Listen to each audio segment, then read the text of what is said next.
Où es-tu? Je peux pas te voir. Aujourd'hui, on ajoute la possibilité de bloquer la ligne de vue à nos sorts. Comme ça, si jamais on veut, si jamais il y a un obstacle entre notre unité et sa cible, l'unité ne pourra pas être capable de la cibler. Donc, c'est ça qu'on va faire aujourd'hui. On est parti. Donc, première chose qu'il faut faire dans Unreal, comme c'est possible que c'est pas tous les sorts qui ont besoin de la ligne de vue pour pouvoir être utilisés, ce qu'on va faire, c'est rajouter une variable dans notre structure qui nous permet de la changer dépendant de notre sort. Donc, pour ça, je vais aller dans mes spells, dans Utilities et ouvrir ma structure de cast ici. Donc, ici, on a notre range et notre pattern. On va se rajouter une nouvelle variable qui va être un booléen et que je vais nommer require line of sight. Comme ça, on va pouvoir décider d'un spell à l'autre s'il a besoin du line of sight. Maintenant, je vais sauvegarder, fermer la structure et je vais aller dans ma data table juste pour ajouter mon spell ici. Je vais cocher la petite case ici juste pour que le spell lui dire que maintenant, il a besoin du line of sight pour être utilisé. Donc, parfait. Maintenant, on peut sauvegarder tout ça et on a fini pour le data. Et ensuite, comme qu'on veut aussi être capable de modifier si on veut utiliser le line of sight ou non pour notre bouton qui nous permettait de tester les spell range, on va aller rajouter une checkbox à l'intérieur du bouton juste pour qu'on puisse pouvoir changer ça. Donc, je vais aller dans mon debug menu, dans mes actions et ouvrir notre action button action show spell range pattern, comme ça ici. Et ce que je vais faire, c'est simplement me rajouter une checkbox à la fin de ma vertical box ici. Juste comme ça, donc j'ai ma checkbox qui me dit si je veux utiliser le line of sight. Et ensuite, ce que je vais faire, c'est aller implémenter l'événement. Donc, l'événement ici, on peut l'implémenter et je vais le connecter à la même place que tous les autres ici au tout début du flow. Comme ça. Voilà. Donc, ça, c'est fait. Et ensuite, on va aller utiliser la valeur de notre checkbox ici lorsqu'on set notre cast dans notre blueprint. Donc, ce que je vais faire, c'est simplement regarder si ma checkbox est cochée et la connecter à ma structure de cette façon. Et ensuite, il faut aussi faire sûr de cacher le checkbox si jamais le bouton n'est pas sélectionné. Donc, je vais juste copier-coller ma checkbox ici et là, juste pour qu'on puisse la cacher si jamais le bouton n'est pas sélectionné. Parfait. Donc, ça va être fait pour le bouton pour l'instant. Donc, je vais juste le compiler, le sauvegarder et je vais le garder ouvert parce qu'on va le réutiliser tantôt. Je vais juste retourner ici pour passer à la prochaine étape. Et maintenant, pour faire la logique de notre ligne de vue, ça va être dans le combat system. Donc, évidemment, on va aller dedans, donc combat et ouvrir le combat system. Et ensuite, la première chose que je vais faire, c'est me créer une nouvelle fonction. Une fonction pour déterminer s'il y a une ligne de vue entre une case et une autre. Je l'ai nommé as line of sight et je lui passe deux inputs, donc l'index de départ, l'origine index, et l'index target, l'index qu'on veut cibler, donc target index. Et ensuite, je retourne un booléen à la fin pour nous dire s'il y a un line of sight entre l'index d'origine et la target. Et aussi, la prochaine chose que je vais faire, c'est juste mettre la fonction pure parce que ça va être plus facile à appeler dans le futur. Et ensuite, comme première étape de la fonction, il faut commencer par convertir nos deux index en tile pour avoir plus d'informations que juste leur index. Donc ici, à l'intérieur de nos deux variables que j'ai créées, donc deux locales variables ici qui sont de type struct tile data. Et ces deux variables-là, ben, ils vont contenir toutes les informations qu'on a besoin. Donc, on a la position de chacune des cases et aussi on a l'information qui nous dit si jamais il y a une unité sur la case ou non. Donc, c'est vraiment toute l'information qu'on a besoin pour pouvoir détecter s'il y a un line of sight entre les deux cases.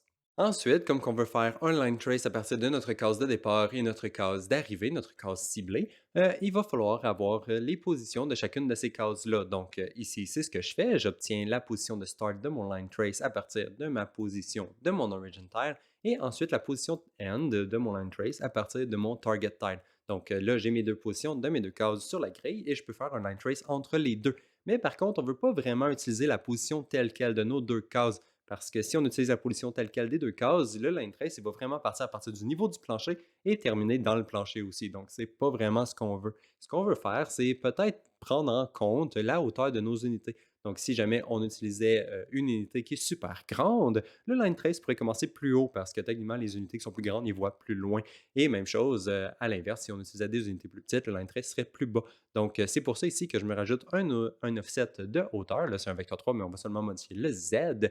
Et ce que je vais faire, c'est me rajouter un nouveau input en entrée pour la hauteur de mes unités. Donc voilà, ici, j'ai la hauteur de mon unité qui est un float, unit height, et je vais le brancher directement dans mon Z de mon make vecteur, comme ça. Donc comme ça, j'ai mon unit height qui est passé à mon make vecteur, qui fait que j'additionne la hauteur de mon unité à mes line trace. Comme ça, mon line trace va être soit plus haut, soit plus bas, dépendant de la hauteur de mes unités. Et maintenant qu'on a notre position de départ et de fin de notre line trace, eh bien, on peut faire le line trace. Donc, je fais mon line trace by channel, je lui passe le start et le end, et à la fin, je regarde si je n'ai pas touché quelque chose. Parce que si je n'ai pas touché quelque chose dans le chemin entre le début et la fin, ça veut dire que je peux voir la case, donc le line trace est valide. Donc, c'est pour ça qu'on inverse la node à la fin et qu'on retourne comme ça. Ensuite, pour le trace channel, on va s'en créer un nouveau parce qu'on n'en a pas pour le line of sight en ce moment, donc on va s'en créer un nouveau. Mais avant, je vais juste faire sûr que mon draw debug type ici, il soit appliqué à for duration. Comme ça, on va pouvoir voir ce que ça donne in-game. Donc maintenant, je vais juste compiler et ensuite, je vais aller dans mes project settings pour aller me rajouter le nouveau collision channel. Donc, dans les collisions, ici dans project settings, je peux me créer un nouveau trace channel. Le nom, ça va être line of sight, évidemment, parce que c'est exactement ça qu'on veut que ça soit. Et ensuite, on va le mettre en ignore par défaut parce qu'on ne veut pas que tout dans le jeu bloque le line of sight par défaut. Donc maintenant, on peut accepter ça. Et ensuite, on peut retourner dans le combat system pour aller l'appliquer à notre line trace. Donc, je fais juste refresh la node pour qu'il y ait accès ici dans le dropdown. Et à la fin du dropdown, je peux sélectionner line of sight. Voilà. Donc maintenant, on a notre fonction qui est faite pour nous dire s'il y a le line of sight entre une case et une autre. Et maintenant, c'est le temps d'aller l'utiliser. Donc ici, si je retourne dans ma fonction getSpellRange, on voit que ça nous donne une liste d'index et ça nous les retourne ici à la fin comme étant la range possible de notre spell. Mais ici, ce qu'on veut faire, c'est regarder ces index-là si jamais on a le line of sight. Si jamais le spell require le line of sight, si jamais il n'y en a pas besoin, on peut ignorer cette étape-là. Mais si jamais le spell a besoin du line of sight, on va devoir filtrer tous les index qu'on reçoit pour regarder et faire sûr qu'on a le line of sight ou non sur ces index-là. Donc, ce que je vais faire, c'est me créer une nouvelle fonction qui va juste filtrer tous ces index-là. Donc, créer une nouvelle fonction pour ça. J'ai nommé la fonction remove indexes without line of sight. Donc, c'est ce qu'elle va faire. Elle va enlever tous les index qui n'ont pas de ligne de vue entre notre case d'origine, la case où nous sommes en ce moment, et la case de target, qui est dans le fond, qui fait partie de la liste de mes index que je veux comparer. Donc, ici, je lui passe trois inputs. Premièrement, l'origine index, l'endroit où je suis quand je fais ma comparaison. Ensuite, mes index, donc tous les index possibles que je veux comparer. Donc, j'ai ma liste d'index qui est ici. Et ensuite, j'ai la hauteur de mon unité. Donc, si mon unité est 3 mètres, on va comparer à partir d'une hauteur de 3 mètres. Donc, ça, c'est les trois inputs que je reçois. Et en retour, ici, je retourne une autre liste d'index. Cette liste-là va seulement contenir les index vers lesquels j'ai une ligne de vue. Donc, les index qui sont visibles.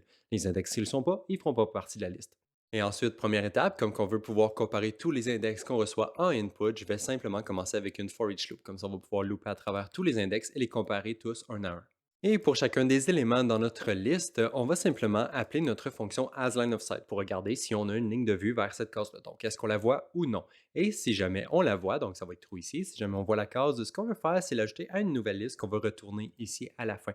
Donc, ce que je vais faire, c'est me promote ça dans une nouvelle locale variable pour avoir accès à une nouvelle liste ici que je vais nommer RET pour return. Et ensuite, ce qu'on veut faire, c'est simplement ajouter des éléments à l'intérieur. Donc, je vais juste me faire un add ici que je peux connecter dans un trou. Donc, si jamais on voit la case, on va l'ajouter à une nouvelle liste qu'on peut retourner à la fin. Donc, je vais prendre ma case et la connecter de cette façon, juste comme ça. Donc, maintenant, on les ajoute dans une nouvelle liste qu'on retourne à la fin.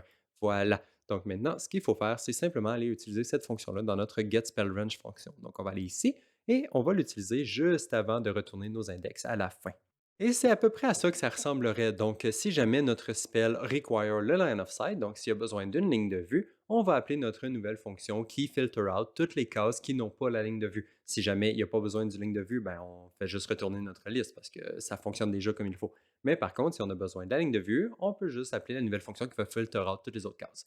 Pour cette fonction-là, on lui passe l'origine index, évidemment. Et pour la hauteur de mes unités, en ce moment, vu que j'ai rien dans le jeu au complet qui gère la hauteur des unités, je me suis dit que j'allais juste écrire 150. C'est à peu près la hauteur d'une case et demie de ma grille et à peu près la hauteur de mes unités dans mon jeu. Mais bon, si jamais dans le futur on rajoute différentes hauteurs de unités et des choses comme ça, on va pouvoir modifier cette valeur-là. Pour l'instant, on ne le fait pas, on écrit 150, ça fait du sens, ça fonctionne bien dans mon cas, donc c'est pour ça que je sais ça. Vous pouvez utiliser la valeur que vous voulez, ça ne change absolument rien dans mon cas.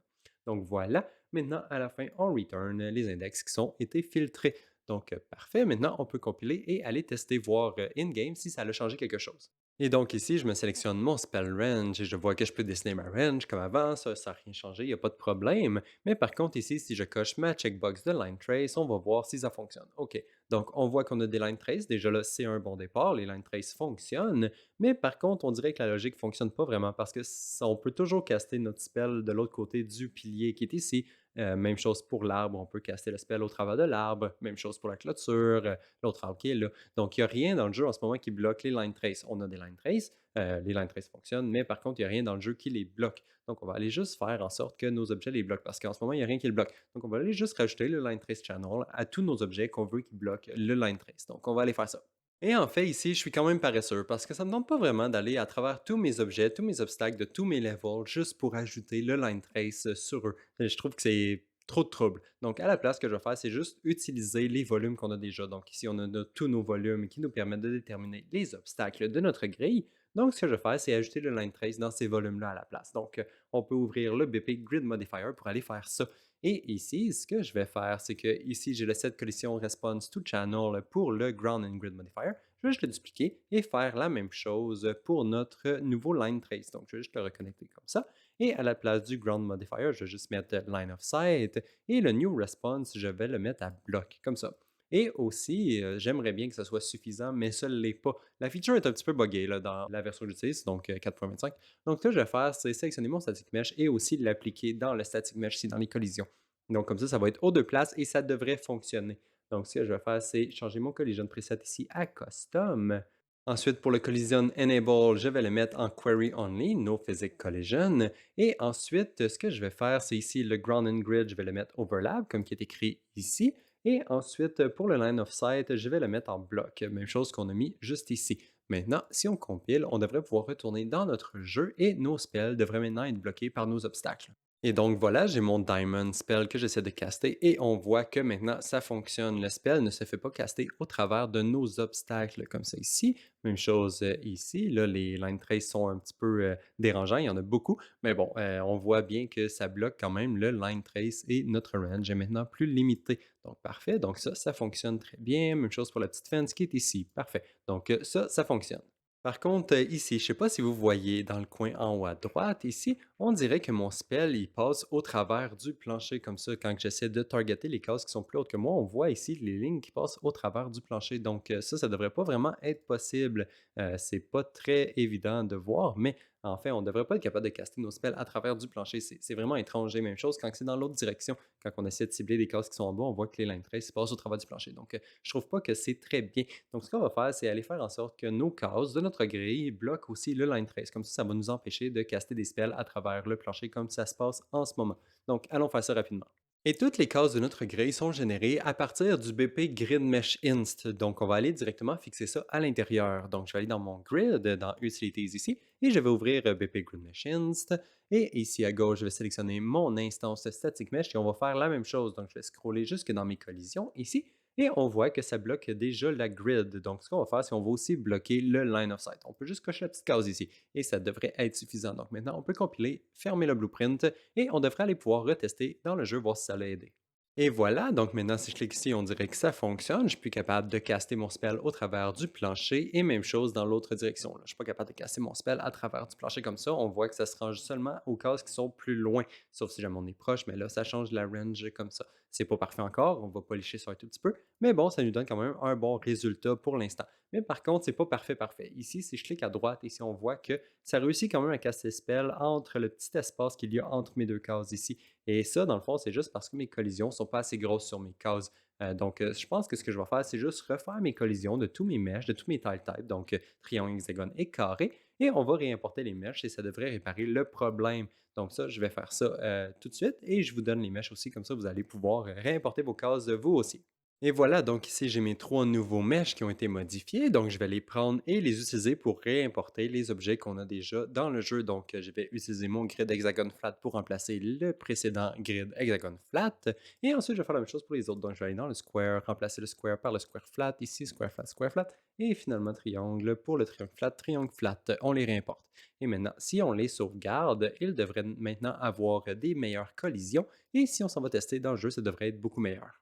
Et voilà, donc c'est beaucoup mieux. Quand sélectionne les cases et que j'essaie de caster des spells au travers de mes plafonds ici, on voit que ça fonctionne bien maintenant. Ça n'essaie plus de caster directement au travers parce que les collisions sont déjà beaucoup mieux faites. Parfait. Donc maintenant, ça fonctionne. On dirait que toutes nos collisions sont faites comme il faut pour notre grille.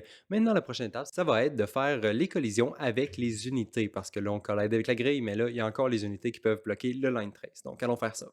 Et en fait, juste pour voir à quoi ça ressemble en ce moment, parce qu'en ce moment, c'est pas fait, donc on va voir ce que ça donne. Et si je clique ici, on voit que justement, ça fait rien. Nos unités ne bloquent pas le line trace du tout. Mais par contre, elles devraient, parce qu'elles sont là, sont dans le chemin, on devrait pouvoir cacher la vue d'une autre unité en se plaçant devant.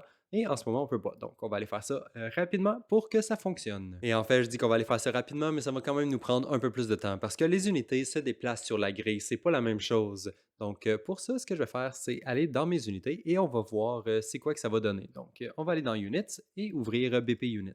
Mais pourquoi on dit que c'est compliqué? Parce que pourquoi on pourrait pas juste aller dans le viewport ici et utiliser le skeletal mesh pour bloquer le line trace? Ça serait simple, le skeletal mesh est déjà là, il est sur toutes les cases que l'unité elle va être, pourquoi on l'utilise pas? Eh bien, comme on peut voir juste là, l'unité bouge. Donc c'est possible que certaines frames de l'animation bloquent le line trace alors que d'autres frames ne le bloquent pas. Donc c'est pas très stable comme système. Donc c'est pour ça qu'à la place, je me dis que ça serait mieux d'ajouter un collision box autour de notre unité qui va avoir différentes shapes, dépendant de la shape de notre grid. Donc, si on a une grille en hexagone, on va avoir une collision box en hexagone et qui va avoir exactement la même grosseur que la case dont l'unité est dessus.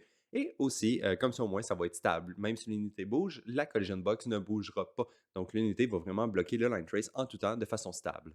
Donc, première étape, ça va être de nous ajouter un static mesh pour cette collision-là. Donc, on va ajouter un static mesh component. Je vais le renommer collision underscore line of sight parce que c'est juste la collision pour le line of sight. Et on va se mettre un mesh par défaut. Donc, je vais prendre le SM square qu'on a pour notre grid, pour exemple, pour commencer. Donc, ici, si je suis capable de l'écrire, bon, SM grid square, comme ça ici.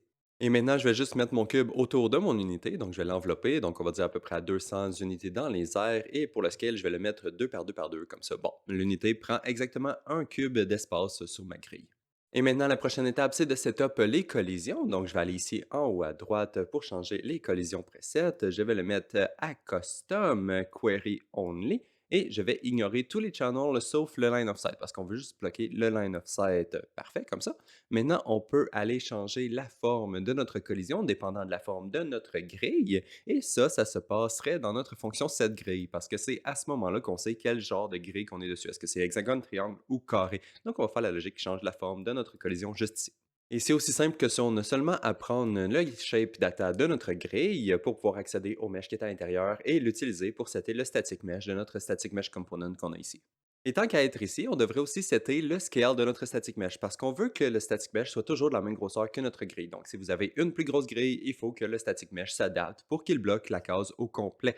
Donc, c'est comme ça qu'on va faire ça. On prend le grid tile size, la grosseur de nos cases en ce moment sur notre grille. On divise la grosseur du mesh parce qu'on utilise le même mesh. Donc, ça va nous donner la bonne grosseur. Et ensuite, on peut le passer au scale. Je ne modifie pas la grosseur en Z parce que dans le fond, c'est la hauteur de notre skeletal mesh qu'on a déjà seté dans le viewport. Donc, on ne va pas le resetter ici dépendant de la grosseur de notre grille. Ça ne fonctionnerait pas. C'est la hauteur de notre unité. Donc, pas besoin de la modifier. Donc, juste comme ça, on devrait avoir des collisions qui ont toujours la même grosseur que notre grille. Et maintenant, si on compile, oups, en fait, j'ai oublié de reconnecter ma collision comme ça. Et voilà, maintenant, si on compile, ça devrait fonctionner. Et si on s'en va in-game, on devrait toujours avoir une collision autour de nos unités qui sont la même grosseur et la même forme que notre grille. Donc ici, voilà, j'ai des carrés. Si j'essaie de changer mon grid, on va dire en hexagone à la place, et je me rajoute des unités, on voit que j'ai des shapes en hexagone comme collision qui prennent vraiment toute la place de l'espace de la case. Et finalement, si j'essaie pour mon triangle et que je me rajoute des unités, hop, on va retourner ici, ajouter des unités, ça ne fonctionne pas. Bon, ok, ajouter des unités, et voilà.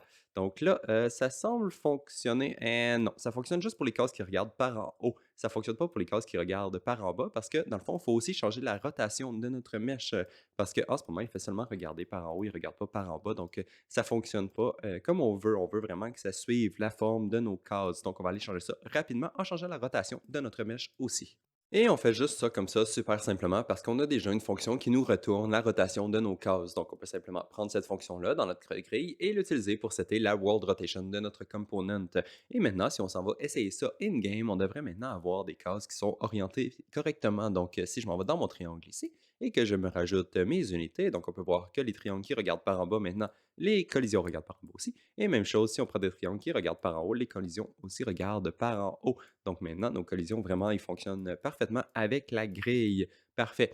Par contre, il reste encore un petit problème. Si j'essaie ici de déplacer mon unité sur la grille, on va voir que la collision suit la rotation de notre unité comme ça. Et bon, ça fonctionne pas vraiment. Ça se peut qu'elle finisse dans la bonne rotation, parfois, je sais pas, mais c'est rare. Donc, ce qu'il faut faire, c'est qu'à chaque fois que l'unité change de case, on devrait réorienter sa collision pour être sûr que ça soit toujours correctement aligné avec la grille et non l'unité, parce qu'on s'en fout de l'unité. On veut vraiment que ce soit bien orienté avec la grille. Donc, on va aller faire ça rapidement. On va retourner dans l'unité pour le faire. Et en fait, pour pouvoir faire ça, il faut aller s'attacher au moment où ce que notre index il change. Et en ce moment, je crois que mon index, ouais, on n'a pas de fonction qui s'occupe de changer l'index, donc il va falloir nous créer une nouvelle fonction et il va falloir aller remplacer notre set d'index qui est dans le combat system, je crois, dans le set index, set unit index ici. Donc ici, on faisait un set directement sur la variable, ce qui est pas bon. Il faut se remplacer ça par une fonction, comme ça on va pouvoir faire d'autres choses en même temps. Donc je vais retourner à mon unité et me créer ma nouvelle fonction ici, que je vais renommer set grid index et je vais lui rajouter l'input de l'index en input. Et voilà, donc on reçoit un index en input qui est un endpoint et on l'utilise pour setter la valeur de notre variable. Comme ça, on le set vraiment à l'intérieur de l'unité et non à l'intérieur du combat system directement. Et une fois que la variable est setée, on est capable maintenant d'updater la collision, la rotation de notre collision. Comme ça, elle devrait être toujours alignée avec la grille correctement. Donc là, ce qu'on va devoir faire, c'est retourner dans le combat system pour remplacer le set de notre variable par un set en passant par la fonction, donc juste ici. Ce que je vais faire, c'est appeler ma fonction, remplacer mon set comme ça. Toup, toup. On connecte l'unité et on connecte l'index comme ça. Donc maintenant, on devrait toujours rappeler la fonction quand on set l'index de notre unité. Donc maintenant, on peut compiler et aller tester dans le jeu, voir si ça a réparé notre problème. Et donc maintenant, si j'essaie de me rajouter une unité sur ma grille, donc on ajoute l'unité. Ah, ok, bon, j'ai déjà une erreur dans le log, donc je vais arrêter tout de suite et on va aller voir l'erreur. Ok, ici, ça m'amène dans ma fonction setWorldRotation, donc on va aller ici. Et ça me dit, c'est quoi que ça me dit? Ça me dit Assisted Node trying to read the property grid. OK, donc la grille n'est pas initialisée ici. Ça, c'est étrange parce qu'on a notre fonction de setGrid. OK, fait que sûrement que ça veut dire que la fonction de setGrid est appelée après le premier call qui a été fait sur setGridIndex. Probablement. C'est mon guess. On va aller voir si c'est vrai. Donc, on va aller voir où est-ce que la fonction setGrid est appelée dans le combat system. Donc, dans le combat system ici, on a notre fonction addUnitInCombat qui est ici. Et c'est ici qu'on set l'unit index sur la grid la première fois. Et ensuite, on fait un set grid. Donc, vraiment, le set grid est appelé après l'index. Donc, ce qu'on va faire, c'est juste appliquer la grille avant de setter notre index. Parce que ça fait beaucoup plus de sens. On place l'unité sur la grille, on lui dit c'est quoi sa grille, et ensuite, on le place au bon endroit sur la grille. Ça fait beaucoup plus de sens de cette façon. Et ça devrait réparer le problème. Donc, maintenant, si je retourne dans le jeu et que je me rajoute une unité, oups, je vais changer ma grille en triangle parce que ça va faire plus de sens. Et voilà. Je me rajoute une unité. OK, j'ai pas d'erreur, parfait. Mes triangles sont toujours bien alignés avec la grille, donc ça, c'est bien. Et ensuite, si j'essaie de déplacer mon unité sur la grille, le triangle, et voilà, il resnap dans la bonne rotation une fois que le mouvement est terminé. Donc voilà, ça, c'est fait. Nos triangles sont toujours dans la bonne orientation. Parfait. Par contre, là, on peut voir que quand on déplace notre unité, le triangle la suit et il wiggle un peu, puis c'est pas très beau. Techniquement, ça change absolument rien dans le jeu, mais je crois qu'on pourrait polish ça un tout petit peu, puis juste faire en sorte que le triangle ne se déplace pas en même temps que l'unité. Comme ça, il va toujours être vraiment bien aligné avec la grille et c'est tout. Donc, on va aller faire ça rapidement parce que ça prend 2 secondes. Et ça va être dans l'unité et ça va être dans notre set grid function qui est ici. Et on va réparer ça en utilisant un set absolute. Bien sûr, on va le faire sur notre component parce que c'est le component qu'on veut qu'il soit en absolu. Et ce que cette fonction-là a fait, c'est simplement prendre notre component et le mettre en world space en tout temps. Comme ça, si jamais l'unité, mettons en ce moment, vu que j'ai ma rotation de cocher, même si l'unité tourne, le component ne tournera pas. Donc la collision va toujours être bien orientée avec la grille. Même chose pour le scale. On ne veut pas que la scale de la collision il change dépendant si on a changé le scale de notre unité. Si jamais on décide de réduire la grosseur de notre unité ou l'augmenter, on veut quand même que la collision elle fonctionne avec la grille. Elle soit toujours bien alignée avec la grille, pas l'unité. Donc, c'est pour ça qu'on peut le mettre en absolu lui aussi. Donc, comme ça, la rotation ne change pas et le scale ne change pas, dépendant même si l'unité bouge ou tourne ou est scalée. Par contre, la location, lui, on veut le garder en relatif. C'est pour ça que je ne le coche pas, parce qu'on veut toujours que la collision elle suive l'unité sur la grille. Donc, on déplace la collision sur la grille toujours en même temps que l'unité. Mais par contre, pour la rotation et le scale, on ne les touche pas quand l'unité se déplace. Donc, juste comme ça, si on le connecte entre les deux avant de setter le world space, le world scale et la rotation, ça devrait réparer notre unité, ça devrait réparer la collision qui wiggle et qui suit notre unité quand elle se déplace. Donc maintenant, on peut aller tester ça. Et voilà, donc maintenant j'ai mon unité sur ma grille et si j'essaie de la déplacer, on voit que la rotation du triangle la fait simplement snapper quand elle change de case. Comme ça, entre les cases, le triangle ne change pas et il fait simplement rester en world space, même si l'unité se déplace. Parfait. Donc là, il y a certaines transitions qui prennent plus de temps que d'autres à la fin, mais bon, ça, c'est une autre histoire. Mais bon, au moins, on voit que ça fonctionne. Maintenant, il n'y a plus de wiggle entre les cases. Parfait. Donc, ça fonctionne. Et ensuite, la prochaine étape, je crois que ça serait de cacher ce cube-là dans le jeu parce qu'on ne veut pas vraiment le voir, je pense. Hein? Ah, vous pouvez si vous voulez, mais bon, moi je veux pas, donc on va aller cacher. Et ça, on va aller faire ça dans notre unité, dans le viewport ici. Je vais sélectionner ma collision Et je vais simplement aller à droite, je vais scroller jusqu'à Rendering et je vais décocher Visible. Et voilà, comme ça va garder les collisions, mais ça va toujours être caché, comme ça. Donc maintenant, ça devrait être beaucoup plus beau in-game et ça devrait quand même fonctionner. Et bon, là, techniquement, on a terminé avec la feature. La feature fonctionne parfaitement, vous pouvez l'utiliser dans votre jeu, ça va fonctionner. Par contre, j'aurais le goût de rajouter un petit peu de polish avant de fermer la vidéo parce que, dans le fond, il n'y a pas vraiment le comportement que je veux. Et dans le fond, je vais juste vous le montrer parce que ça va être plus simple, mais ici, si j'essaie de caster mon spell à partir de cette case-là, qui se trouve juste devant le pilier et que j'active le line of sight, on voit que c'est pas possible d'attaquer les cases qui sont directement en diagonale parce que le line of sight est bloqué par le pilier. Si mettons, je me mets ici, on voit que le line of sight touche les bords, les coins de mon pilier. Je pourrais réduire les collisions du pilier, mais bon, c'est pas ça que je veux. Je veux à la place modifier le line trace pour qu'on soit capable d'attaquer ces cases-là. Et la façon que je vais faire, dans le fond, c'est juste offsetter le line trace un tout petit peu. Comme si l'unité, elle faisait juste se tasser un tout petit peu. OK, je peux t'attaquer là. OK, je peux t'attaquer là. Tu sais, il regarde autour de l'obstacle. Donc, c'est exactement ça qu'on va faire. On va déplacer le line trace un petit peu juste pour faire sûr qu'on soit capable d'attaquer les cases qui sont autour. Et si jamais vous vouliez être capable d'attaquer les cases qui sont un peu plus loin en ligne droite, comme ça, ici par en avant, vous pouvez simplement offsetter le line trace un petit peu plus, juste pour que dire, dans le fond, que comme si c'était l'unité qui se déplace un peu plus et qui regarde comme elle sort de sa case un petit peu sur sa tête, juste pour regarder. Vous pouvez déplacer le line trace à votre désir. Comme ça, si vous voulez attaquer ces cases-là aussi qui sont en avant, vous allez pouvoir. Mais moi, dans mon cas, je vais simplement targeter les cases qui sont en diagonale parce que c'est le comportement que je veux. Donc, c'est ça qu'on va faire rapidement avant de terminer la vidéo. Et ça va être dans notre combat system, dans notre fonction as line of sight. On va modifier la façon que le line trace est fait ici. Donc, ici, à la place de faire un seul line trace qui commence à partir du début, qui se trouve exactement au milieu de notre case où nous sommes en ce moment et qui se rend jusqu'à la fin et qui est exactement au milieu de la case qui on veut targeter, ce qu'on va faire, c'est à peu près 4 line traces. En fait, on va en faire soit de 1 à 4 jusqu'à ce qu'on trouve un line trace qui réussit. Comme ça, si jamais il y a un des line traces qui réussit, ça veut dire que l'unité a réussi à voir cette case-là. Et de la façon qu'on va faire ça, c'est en commençant par utiliser la grosseur de nos cases ici. Parce que dans le fond, c'est ça qui va déterminer la distance à laquelle que je veux que mon unité soit capable de se déplacer, soit à droite, soit à gauche, en avant, en arrière. Je veux pouvoir limiter cette distance-là. Je veux pas que l'unité se déplace de 5 cases par à droite. Ah, ok, je vois la case. Ça fait pas de sens. Donc, c'est pour ça ici, je vais diviser ma grosseur de mes cases par 4. Comme on va dire le quart d'une case. Je crois que c'est une grosseur qui fait du sens. Donc, l'unité peut se déplacer de maximum le quart de la case. Ok, je vois. Ou non. Donc, c'est la distance que j'ai décidé de choisir. Mais si jamais vous voulez avoir la possibilité que l'unité se déplace d'une demi-case ou d'une case au complet, vous pouvez le faire. Vous pouvez juste changer la valeur qui est ici pour décider quelle distance que vous voulez que l'unité soit capable de se déplacer pour agrandir son champ de vision. Et ensuite, une fois qu'on a cette distance-là, ce qu'on va faire, c'est nous faire 4 vecteurs 2D. Donc, un vecteur en positif X, positif Y et négatif Y. Comme ça va pouvoir vraiment avoir 4 distances, donc par en avant, par en arrière, par à gauche, par à droite. On va faire 4 line trace à partir de ces 4 coins-là. Donc, on va vraiment partir de nos line trace à partir des côtés de notre case et non à partir du centre directement. Et une fois qu'on a nos 4 vecteurs 2D avec les 4 directions, on va pouvoir simplement les mettre dans un array et faire une for each loop. Comme ça, on va faire 4 line trace. On va appeler notre line trace by channel à l'intérieur de notre for each loop. Donc, on va faire 4 line trace jusqu'à 4. Aussitôt qu'on va en trouver un qui fonctionne, on va juste arrêter la for each loop parce que sinon, ça fait trop de calculs pour rien. Mais ça devrait réparer notre problème et faire en sorte que l'unité puisse se déplacer un petit peu sur les côtés avant de caster son sort, voir si ça fonctionne.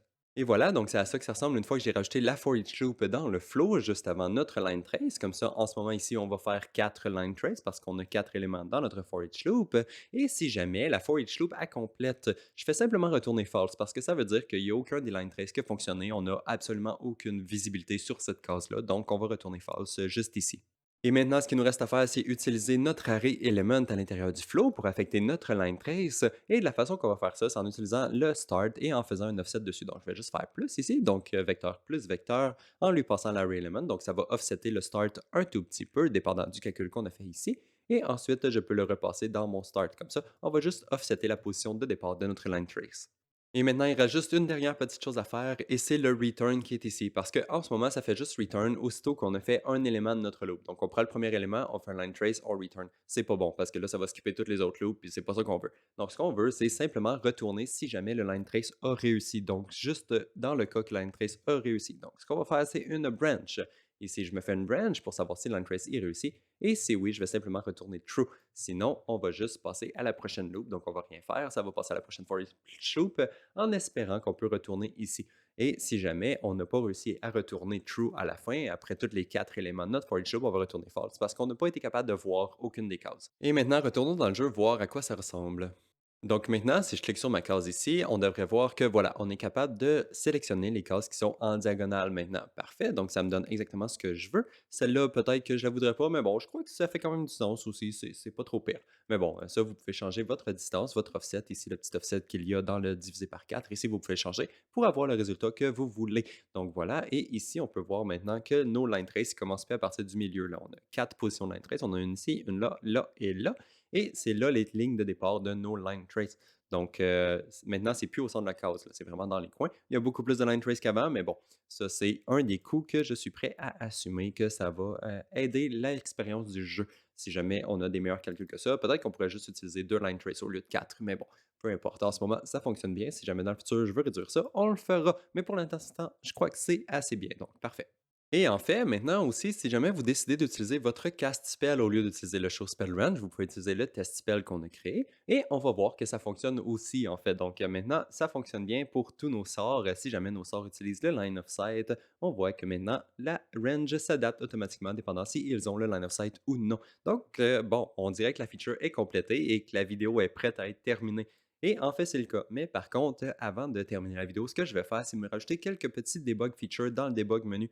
Parce que ici, j'aimerais de un être capable de cacher le line trace si jamais je veux in-game, au lieu de juste le désactiver dans le code, puis jamais devoir retourner dans le code pour le réactiver si on veut. Donc, je vais juste me rajouter une autre checkbox pour ça ici. Et en même temps, ce qu'on pourrait faire, c'est changer peut-être la hauteur de notre line trace avec le unit height. On pourrait le changer dans le debug menu, ça serait bien. Et finalement, on pourrait aussi rajouter notre dernière petite valeur qu'on a rajoutée, là, le diviser par 4 pour la distance à laquelle l'unité peut se déplacer de gauche à droite. On va aussi rajouter ça dans le debug menu. Comme ça, on va pouvoir tester tout ça en real time in-game sans devoir retourner modifier le code à chaque fois. Donc, c'est ça. On va juste vraiment rajouter ces petites options-là avant de terminer la vidéo. Donc, on va aller faire ça rapidement. Donc, retournons dans notre combat system. Et en fait, je n'avais pas prévu faire ça, mais je crois que ça va être un peu plus simple si on utilise notre structure de cast pour ajouter toutes les variables qu'on a besoin. Donc, c'est ça qu'on va faire à la place. Donc, je vais retourner dans Entry, aller dans mes spells, utilities et ouvrir notre spell de cast. On va rajouter quelques petites variables à l'intérieur. Donc, je me suis rajouté 3 nouvelles variables, 2 floats et un booléen. Mon premier float, c'est line of sight underscore height from ground, que ça va remplacer dans le fond le unit height. Je trouve que ça fait plus sens avec ce nom-là. Donc, je vais prendre ce nom-là à la place. Ensuite, j'ai le line of sight underscore offset from center, que ça, c'est la petite distance que l'unité peut se déplacer de gauche à droite pour caster son spell. Peut-être que ça peut varier d'un spell à l'autre ou non, on ne sait pas, mais pour l'instant, je vais le mettre là juste au cas. Et ensuite, le draw debug line, donc line of sight underscore draw debug line, ça va juste nous dire si on veut draw les debug lines ou non. Ça aussi, là, je pense pas que ça va changer d'un spell à l'autre, mais bon, pour l'instant, je le mets là juste au cas si jamais on veut débugger juste un spell ou des choses comme ça. Donc voilà, et ensuite, pour ces 3 valeurs-là, j'ai mis des valeurs par défaut. J'ai le 150 de distance en hauteur, qui est la distance que j'utilisais déjà dans mon unit height. Ensuite, 0.25 que j'ai mis pour le offset from center parce que je vais remplacer le divisé par 4. Je trouve que ça fait plus de sens de rajouter un multiplicateur au lieu d'un divisé. Donc, c'est pour ça que je vais le multiplier par 0.25 à la place. Comme ça, si jamais on garde le même chiffre, ça va quand même fonctionner parce que c'est la même valeur. Et ensuite, le draw debug line, je l'ai mis à false par défaut. Donc voilà, ça c'est mes 3 nouvelles variables. Je peux fermer ma structure et je vais aller juste faire ça dans la data table que mes default valeurs sont utilisées pour les spells que j'ai déjà créés. Donc mon test spell que j'ai ici, je vais regarder ces default valeurs et voilà, on dirait qu'ils utilisent déjà les bons, donc 150, 0.25 et ne pas utiliser les debug lines. Donc parfait, notre data table est setup comme il faut elle aussi. Donc on peut la fermer elle aussi. Et là, ce qu'on va faire, c'est retourner dans notre combat system, dans le as line of sight pour utiliser nos nouvelles variables. Donc ici, à la place de recevoir le unit height, on va recevoir la nouvelle structure avec le cast. Et ici, on va remplacer les endroits. Donc, le unit height, on va remplacer le divisé par un multiply. Et on va aussi remplacer le draw debug type ici, dépendant du booléen. Mais bon, pour commencer, on va se créer notre nouvelle variable pour notre structure de cast. Et voilà, donc j'ai ma nouvelle structure que j'ai nommée cast ici, qui est de type spelldata underscore cast. Et ensuite, je vais commencer directement par l'utiliser pour remplacer mon unit height. Donc, je peux le supprimer ici et je vais utiliser ma structure que je vais break et utiliser le height offset from ground, comme ça ici. Et ensuite, on va passer au divisé par 4 ici, qu'on va remplacer par un multiply. Donc, je vais aller ici, je vais multiply par un float, comme ça. Et pour le float, je vais utiliser le float à l'intérieur de ma structure, le offset from center, comme ça. Je vais splitter mon vecteur pour avoir accès au X et au Y comme on faisait avant. Voilà, donc ça aussi, c'est fait maintenant. Et maintenant, la dernière chose qui nous reste à changer, c'est dans le line trace by channel. Ici, on veut pouvoir changer le for duration dépendant de notre booléen. Donc, je vais commencer par utiliser mon booléen que j'ai dans ma structure, le draw debug line, et me faire un select sur le draw debug type, comme ça.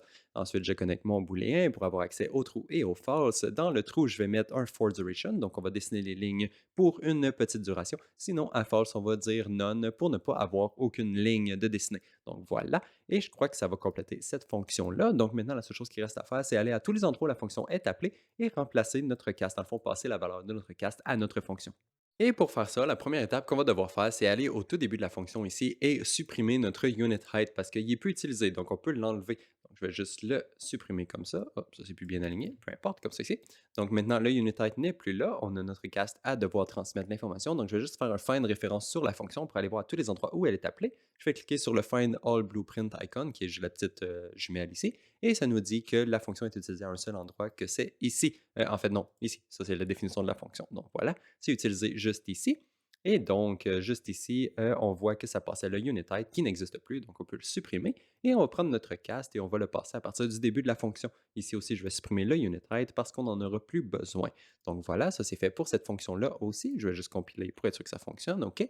Maintenant, je vais faire clic droit sur cette fonction-là pour trouver les références de cette fonction-là aussi. Même chose, je vais cliquer sur les petites jumelles pour faire sûr. Et ici, on voit qu'elle est utilisée à un seul endroit. Donc, je vais aller sur cet endroit-là, ici, qui nous apporte.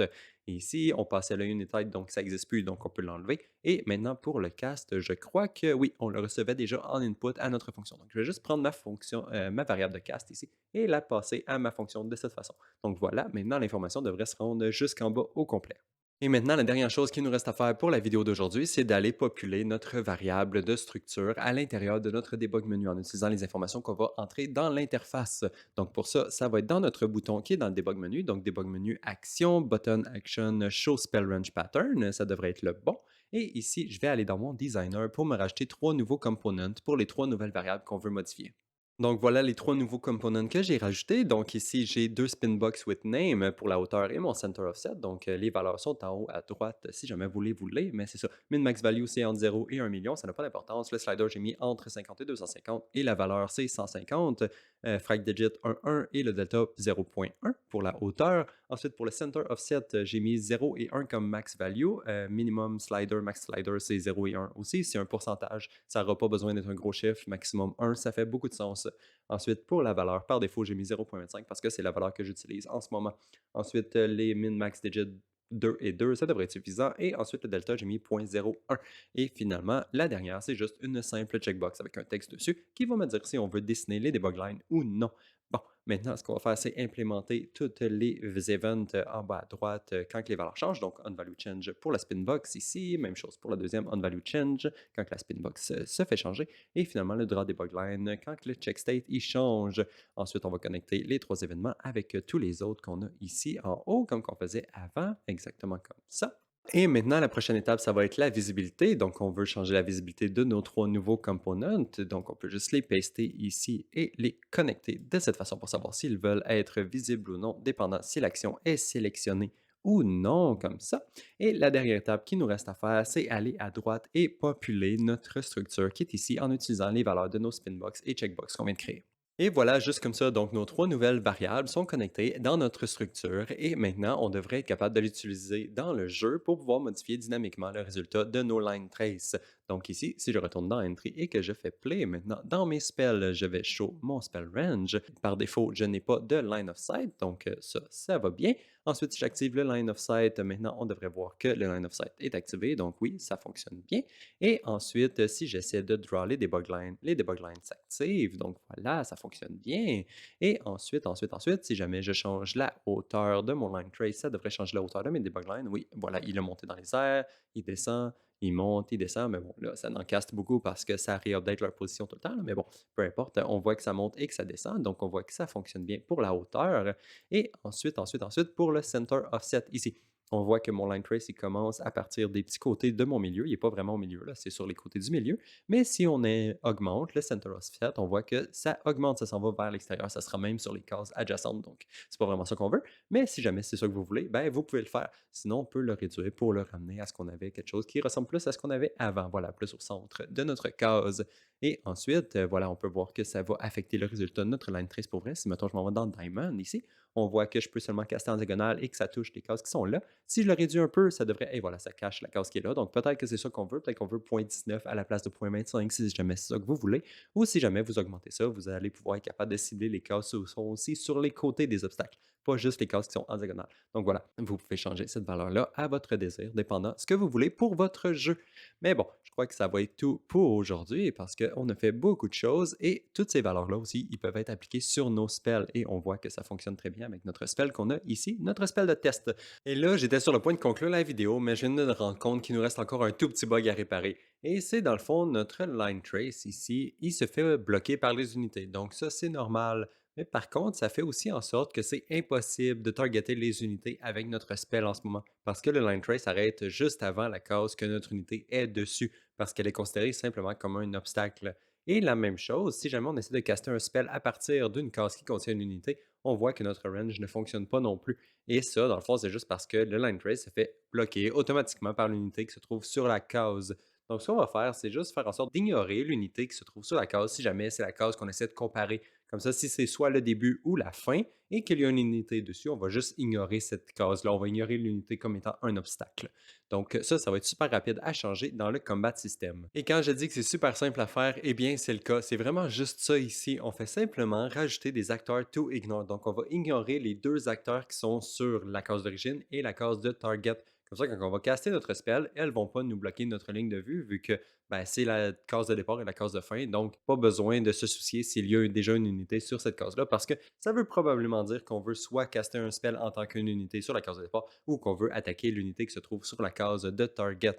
Donc voilà, je crois que c'était tout et ça devrait réparer le dernier problème qu'on avait. Et parfait, on dirait que ça fonctionne. Ici, on est maintenant capable d'attaquer nos unités qui se trouvent sur notre grille. Même si elles sont sur la grille, elles ne bloquent pas la ligne de vue comme ça pour la case qui se trouve dessus. Donc parfait, ça fonctionne. Et même chose, si jamais on essaie de caster un spell à partir d'une case s'il y a une unité dessus, on peut voir que ça fonctionne aussi. On peut caster un spell à partir de l'unité qui se trouve sur la grille. Bon, je pense que c'était le dernier bug qu'on avait à réparer, mais je vais juste double check juste pour faire sûr qu'on a fait le tour. Ok, parfait. Je crois que maintenant tout fonctionne comme on veut. Donc, je crois que ça va conclure la vidéo d'aujourd'hui et on va se revoir dans la prochaine. Donc, bye bye.